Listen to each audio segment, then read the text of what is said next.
Welcome to the Nursing Dose with your host, Farah, aka Dr. Laurent, the nurse career coach. For those of you who don't know me, I help new nurses land their dream job in less than 90 days. Today, I'm going to be talking about top 10 tips to secure your nurse residency and how not to get rejected. All right. So, this is for all my new nurses out there, whether you're a new graduate nurse wanting to apply to these nurse residency programs, or if you are a senior nursing student looking to apply. So, like I said, I'm going to share 10 tips and we'll go through each one and I'll give you tips on each. Okay. And if you're interested to learn more on how to work with me, definitely just drop in nurse in the comments or direct message me to see how we could set up a consultation call. All right, so let's get into it. So it seems obvious, but the number one tip that I have is to apply early to these nurse residency programs. I talk about this all the time and I can't stress it enough. Apply early. What do I mean by that? Literally apply on day one. So think about it. If a nurse residency is open, let's say for a week or a 2-week time frame, and you apply on day one, and you have everything ready and prepared to apply on day one, and let's say you are the first applicant, right, to hit submit. Let's say they open at 9 a.m. and boom, you hit submit. Obviously, if you are the first applicant, imagine how powerful that is. That means that they're going to see that you're organized and that you're prepared and you're very enthusiastic about this nurse residency program and that you are serious. So if I'm looking at applications and I see, let's say, top 10 applicants, guess who's going to get the first round of interviews? Most likely those first batch of people who apply. So that's why it's so important to apply day one. And I'll give you a quick story. There was a nurse residency program in California that was open or supposed to open for a 2-week time frame. However, they were overwhelmed with so many applicants that they actually closed within 48 hours. So that means the people that wanted to apply and were like getting everything prepared and ready missed out on this nurse residency program because they closed within 48 hours. So don't think just because they're saying that they have 3 or 5 days open window that you're going to get in. So that's why it's so important, like I said, to apply on day one. Okay. So that's number one, apply early. Number two, again, sounds easy enough, right? However, you need to read the instructions and follow the instructions carefully. I know it sounds silly, but if you don't follow the proper instructions, your application could get rejected. So this means every component of the application, from your resume to your cover letter to, let's say they want a letter of intent or a specific amount of, let's say, recommendation letters, down to your transcript.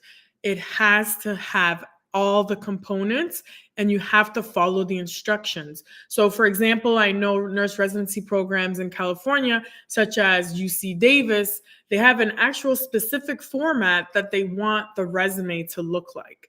I believe it's the chart format that they want you to put your clinicals, and they want it a specific way, with the specific hours, and they'll actually tell you that in the application. So it is imperative that you follow instruction.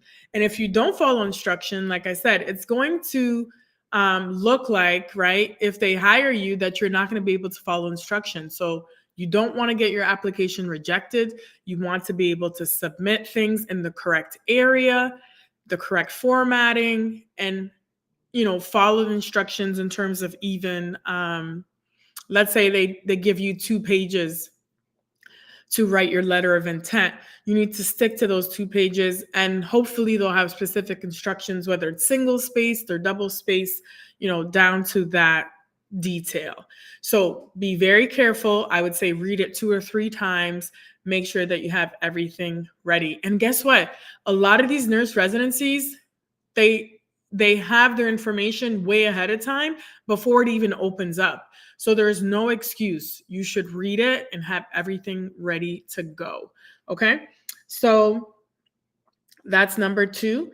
And number 3 brings me to please tailor your resume and cover letter to the specific nurse residency program, and to also, the job description, exactly what it is that's written out there. Some nurse residency programs will be general. Let's say, they only accept nurse residency new grads into, say, a med surge type program. Or they might have specific ones, unit specific, such as ICU specific, emergency, OR, whatever the case is. So make sure that you're tailoring your resume and cover letter to the area that you want to go into, and be very clear as to what area you're interested in. So let's say they have multiple areas, they'll highly tell you, like, name your top 3 that you're interested in. All right. So make sure that you specify that in your cover letter and use keywords to put in that resume and cover letter. The other thing is you want to make sure that you stand out in your cover letter and resume. Don't be like everybody else, right? Especially your cover letter. That first paragraph is going to be so important to differentiate you from the rest. You don't want to sound boring. You don't want to sound generic like everyone else. So the way that I help my clients stand out as nursing students and new grads is we really tailor that first paragraph to include their story. I call it my storytelling methodology, where we include the reason they became a nurse, so your why story, and we include that in the first paragraph. And that usually helps them stand out so that they could actually make it to the next stage of the interview. Okay? So extremely important.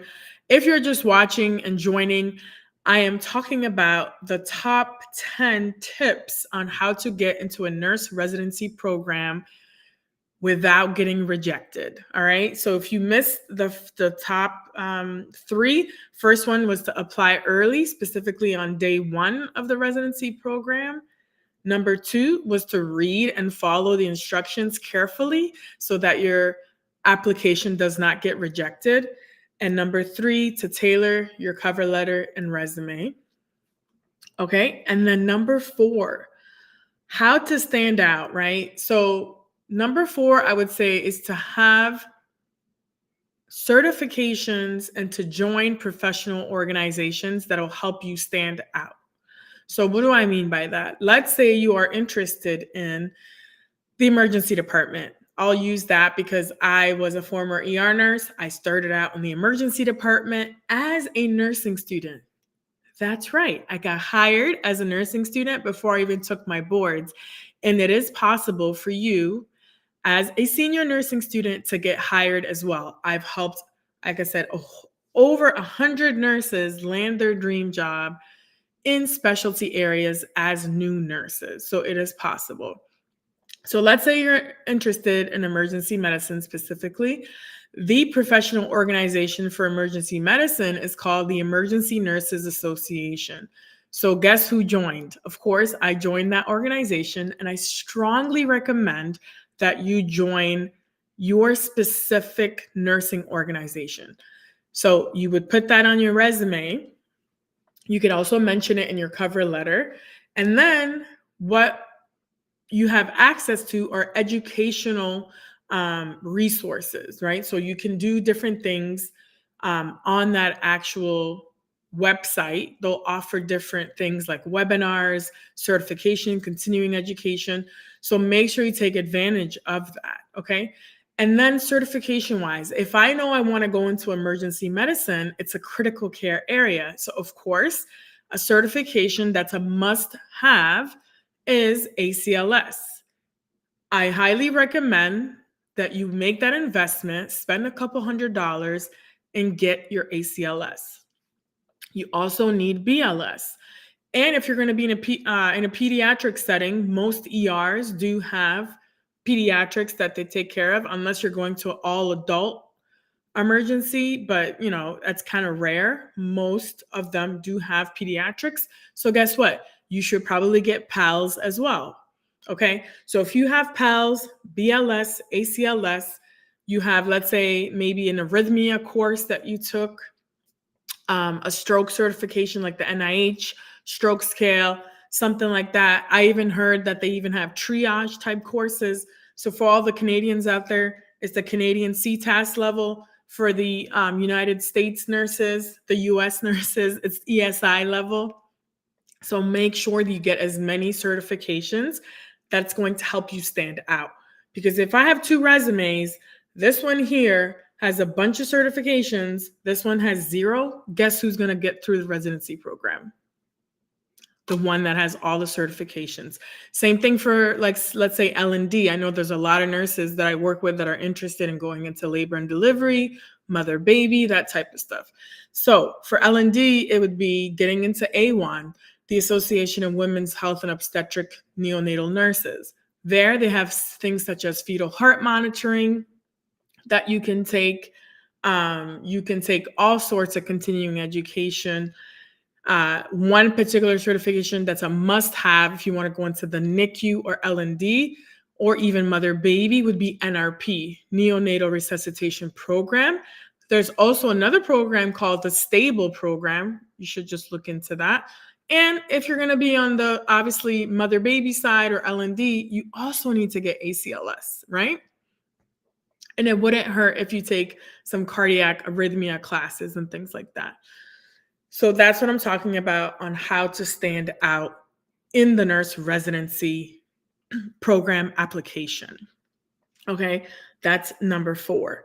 Number 5 is to be ready for the interview.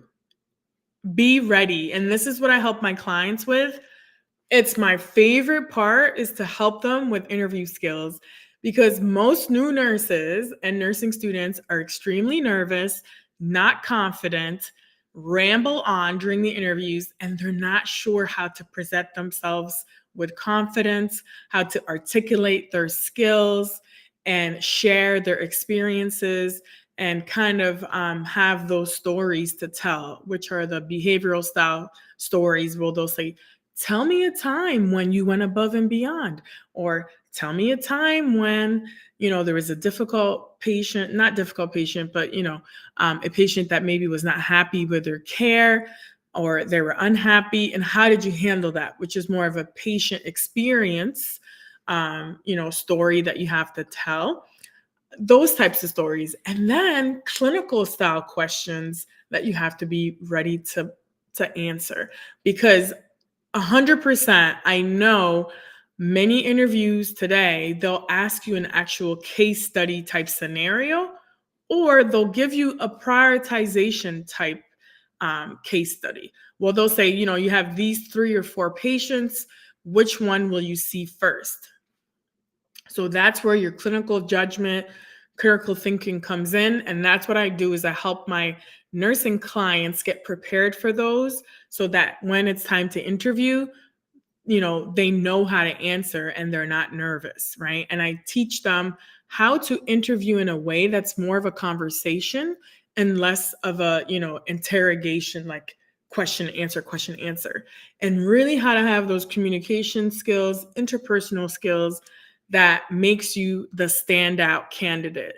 Okay. So, so many of my clients have been getting compliments that they, interviewed really well.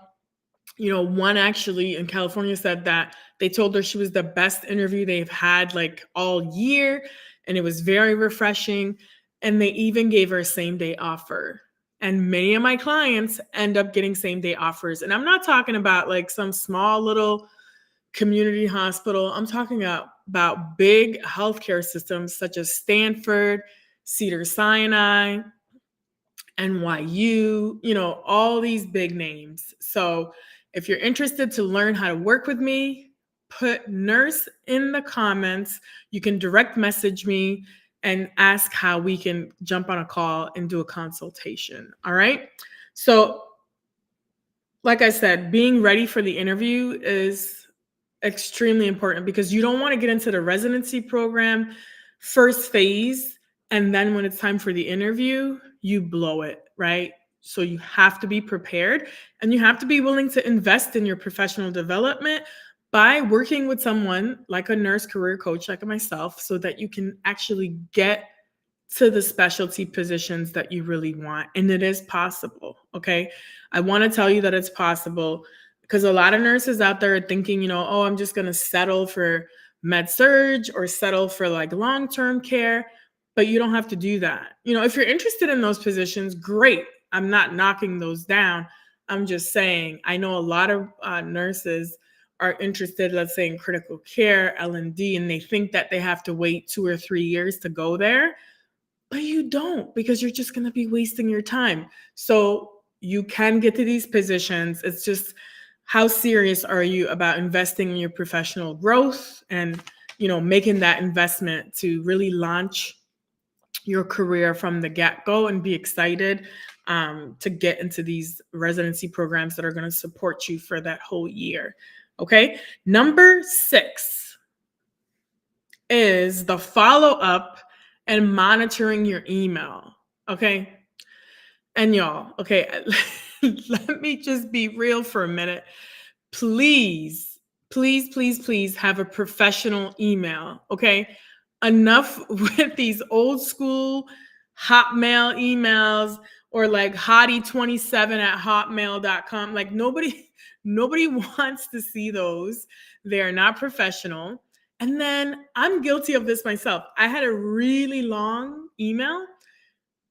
Please keep it very short and easy so that the recruiters can actually type it in correctly because some of you have really long names and then you put all these like extra numbers and things and it's like so tough to type in, especially like double letters like AA or II next to each other. If the recruiter, let's say, types it in and forgets to put a specific letter like that in, you may not get that email. So make sure that you have simple, easy to follow emails and that they're professional. Gmail preferably, okay? So that's my rant on emails. And actually check it daily. All right? I know some of us are bad at checking emails, but please check your emails because you don't want to miss the opportunity for the nurse residency program.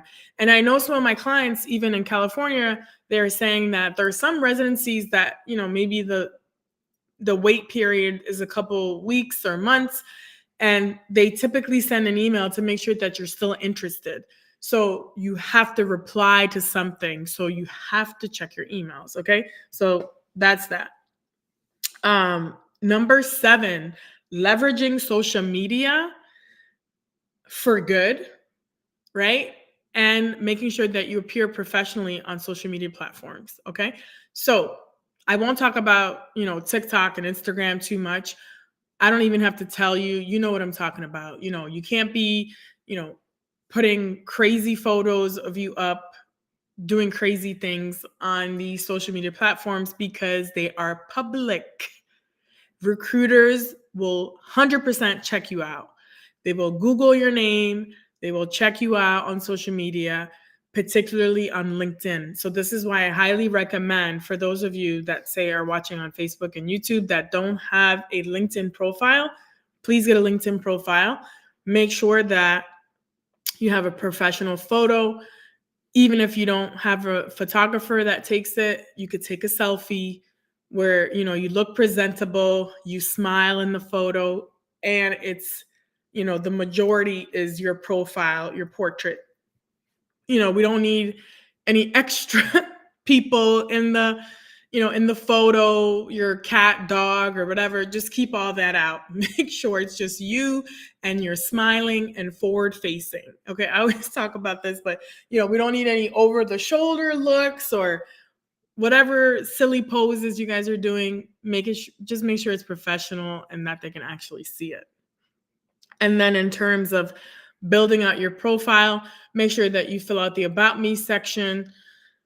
Put some things like your volunteer work, any experiences that you've had in the particular area you're interested in, let's say pediatrics or L&D, write that out. Your header, make sure that you put things like, your BSN, if you got your BSN, aspiring critical care nurse, whatever the case is, use up that space so that they can clearly see, you have your BSN, your RN, or maybe you're about to graduate. You could put,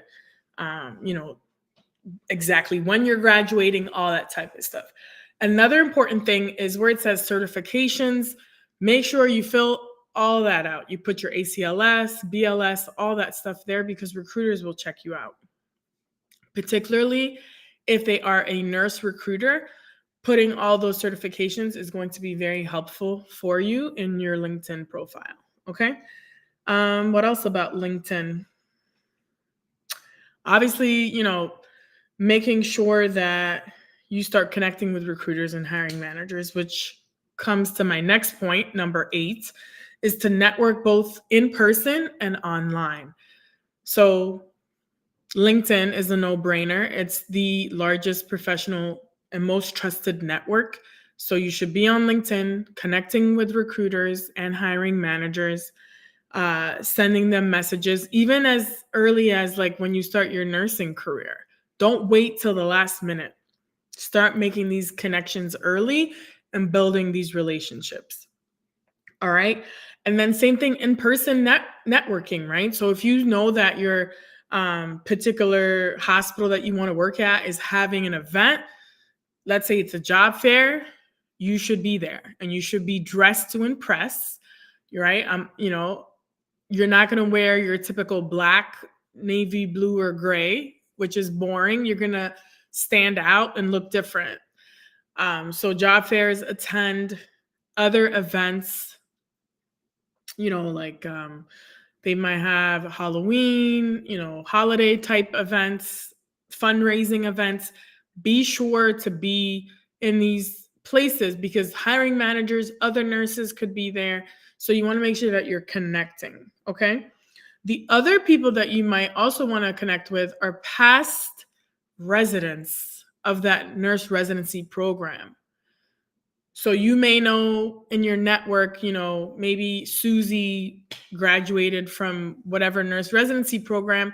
You might want to start connecting with those people and asking questions because you want to make sure that you are also going into a nurse residency program that's going to be helpful to you. So you want to talk and, get recommendations kind of from their experience and things like that. Okay. So start connecting with past nurse residents as well. All right. Number 9, make sure you have all supporting documents from day one before the nurse residency program opens up. So supporting documents such as transcripts. Be very specific. A lot of them will ask for unofficial transcripts. So that's something that you can get on your own. However, if they want an official transcript, then the college or university is going to have to submit that, whether electronically or however they do it. Okay, so make sure you pay attention to that. And then letters of recommendations, my favorite. A lot of nursing students wait till the last moment to get these letters. However, think about people's lives, especially if you're working as a nurse or as a professor. It's very busy. So make sure you're getting these letters months or weeks in advance and be specific. Tell them exactly what you need. So share your resume, share your cover letter with them so they have some context. They're probably getting so many nursing students asking for the same thing.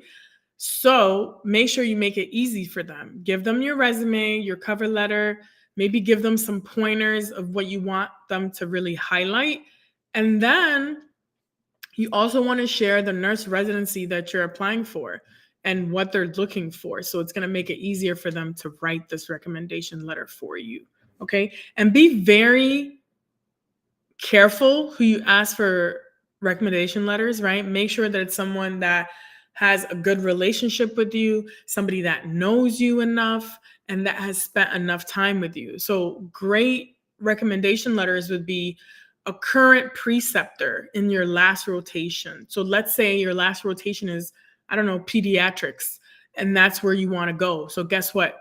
You should get that clinical instructor to write you a recommendation letter. Past supervisors. So maybe you worked, I don't know, at a doctor's office, or you were a CNA or PCT. Make sure you get your supervisor to write you a recommendation letter. Okay. The other thing is supporting documents. They might ask for a letter of intent, like why you want to be in this particular residency program. So make sure that you have that written ahead of time. Just write a general, letter of intent, and then tweak it according to whatever nurse residency programs you're applying to. My biggest advice is to look up, obviously, the organization mission, vision, values, and incorporate that in your intent. A lot of them are the same. It's going to be like patient safety, high quality care, focusing on giving really good patient experience, diversity, equity, and inclusion, serving the community, these types of things, right? And then look up what awards they've had, if they're a magnet versus if they're on a magnet journey. All those things matter. You should really know the hospital really well, down to like how many beds they have, all that stuff. It's all available online. So do your homework and know the organization. Okay. It's going to be helpful also in your interview. Okay. And then lastly, I kind of already touched on this, but just have your references ready to go. Yes, you can use the same people who wrote your recommendation letter to be your reference. Or if you have other, references, make sure that you have at least 3 to 5 references. And please ask them permission to be your reference before you put them down as a reference.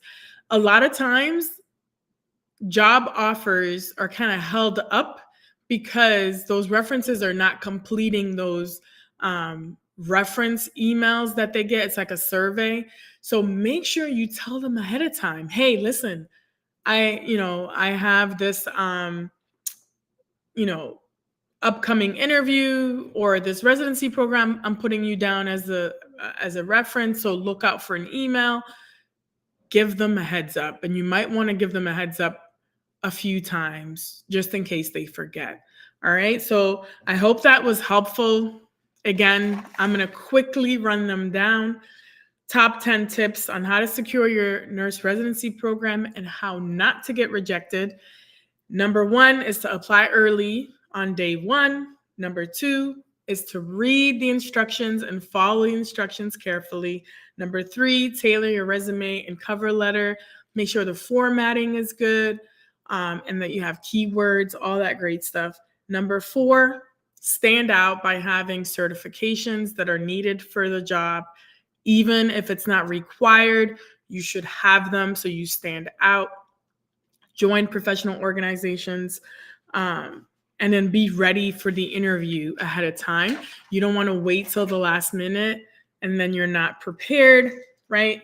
That includes getting your outfit ready, all that great stuff. Number 6, the follow up and monitoring your email. So it's okay to even follow up and say, hey, I've submitted my application. It's been 2-3 weeks, blah, blah, blah. A quick follow-up email would be great.